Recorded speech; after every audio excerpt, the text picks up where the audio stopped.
ભાગોમાં જે પશ્ચિમ વિક્ષોભ આવે છે તેના કારણે લગભગ હવામાનમાં પડતો આવશે.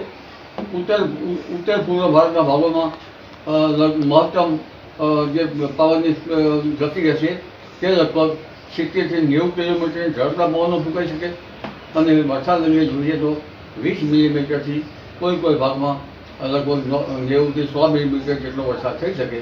પરંતુ આ પશ્ચિમી વિક્ષોભની અસર ગુજરાતના ભાગોમાં થશે, ખાસ કરીને પાટણ, ક્યાંક લગભગ જામનગરના થોડા ભાગો અને કચ્છના ભાગો, ઉત્તર ગુજરાતના ભાગો, સાબરકાંઠાના ભાગો, બનાસકાંઠાના ભાગો અને પૂર્વ ગુજરાતના ભાગોમાં આની અસર થવાની શક્યતા રહેશે.